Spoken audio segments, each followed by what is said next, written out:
Previous video से हम देख रहे हैं कि RK2 मेथड्स की डेरिवेशन कैसे होती है और आपको याद होगा कि हम इस इक्वेशन तक पहुंचे थे।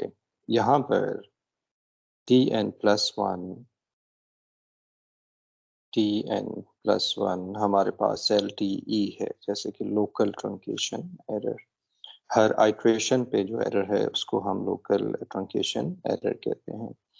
अब हमें पता है कि RK2 मेथड्स के लिए रिक्वायर्ड क्या है। मिसाल के तौर पे हम अगर कहते हैं कि ऑयलर्स मेथड के लिए लोकल ट्रंकेशन एरर क्या है, ऑयलर्स मेथड के लिए एक्सप्लिसिट ऑयलर्स मेथड भी कहते हैं, ऑयलर्स मेथड भी कहते हैं।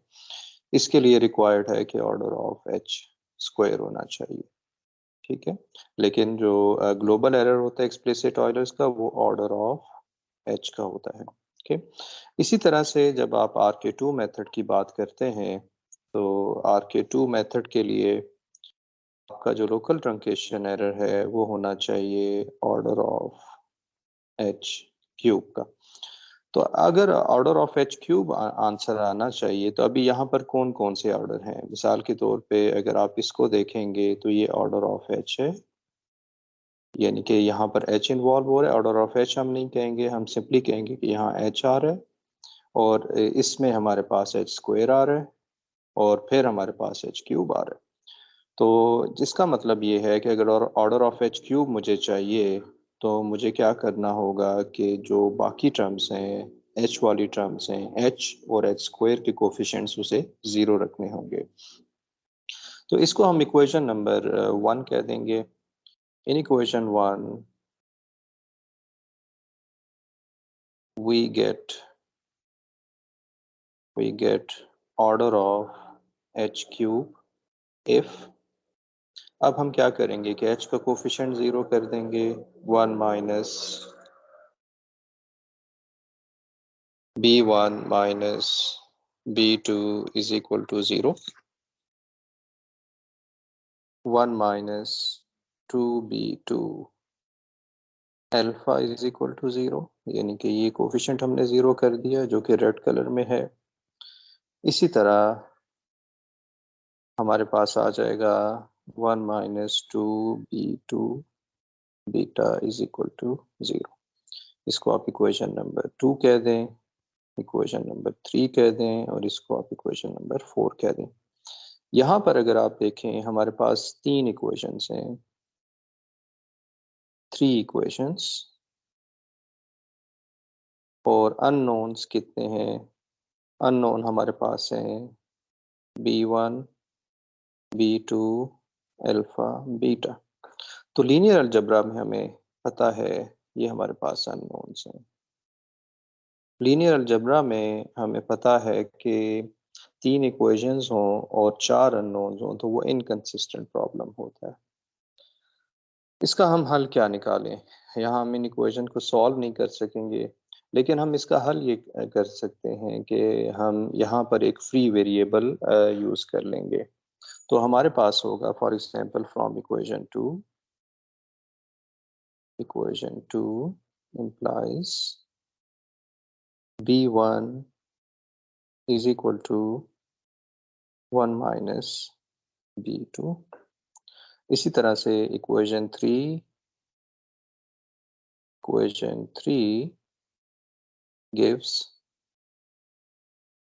for example alpha is equal to 1 over 2b2, और इक्वेशन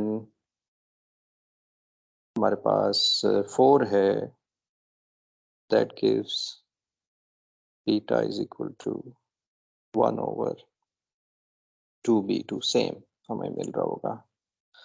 तो इसको हम इक्वेशन नंबर 5 कह दें, इसको 6 कह दें और ये हमारे पास 7 है, इक्वेशन नंबर 7। तो अब हल सिर्फ यही है कि हमें एक पैरामीटर फ्री रखना होगा, फ्री वेरिएबल हमें रखना होगा, तब हमें ऑर्डर ऑफ h क्यूब मिलेगा और हम इन इक्वेशंस को 2 3 4 इक्वेशन 2 3 4 को सॉल्व कर सकेंगे। तो जो सबसे पहला मेथड हम RK2 मेथड देखना चाह रहे हैं, RK2 मेथड, वो हमारे पास है Hume's method. Hume's method Hume's method में क्या होता है कि ह्यून्स ने ये कहा था कि B2 को हम B2 को 1/2 रख दें।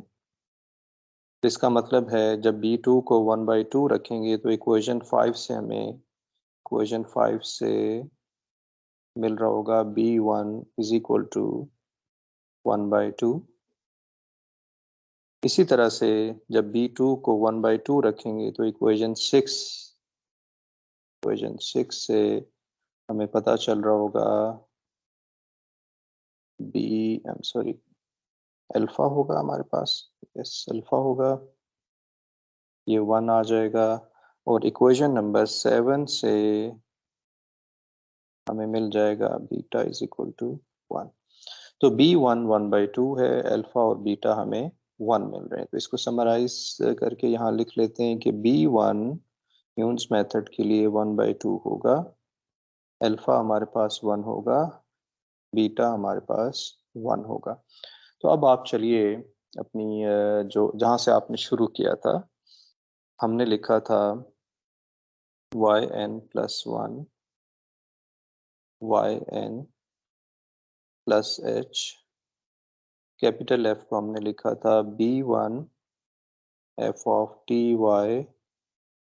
plus B2 f of t plus alpha h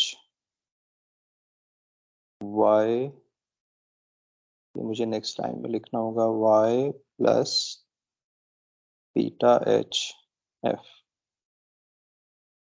ये हमारे पास था जो जहां से हमने अपना डेरिवेशन RK2 की शुरू की थी। यहाँ पर हम रिप्लेसमेंट कर देंगे yn plus 1 is equal to yn plus h। B1 की वैल्यू हमारे पास आ जाएगी 1/2 f of ty plus B2 की वैल्यू हमारे पास आ जाएगी 1/2, ये है 1/2 f t plus alpha, alpha की वैल्यू 1 है तो h आ जाएगा t प्लस h, और बीटा भी हमारे पास 1 है तो y प्लस h f हमें मिल जाएगा। लेकिन एक चीज हमने याद रखनी है, अगर हमने टेक्निकली यहाँ n लिखा है तो यहाँ पर आएगा tn, यहाँ आएगा yn, इस t की जगह पे आएगा tn yn, और यहाँ पर आ जाएगा f ऑफ, ये फंक्शन होगा tn का और yn का, tn कॉमा yn। ओके, तो यहाँ से हम इसको फर्दर ऐसे लिख सकते हैं, फर्दर हम लिख सकते हैं yn plus 1 yn plus h/2 f of tn yn plus f tn plus h, जिसको हम tn plus 1 लिख सकते हैं, और इसको हम लिख सकते हैं yn, इसको हम एज इट इज रहने देते हैं yn plus h f of tn yn। ठीक है, ये कुछ यहाँ विजिबल नहीं है, मैं इसको नेक्स्ट लाइन में लिख लेता हूँ yn plus h f of tn yn।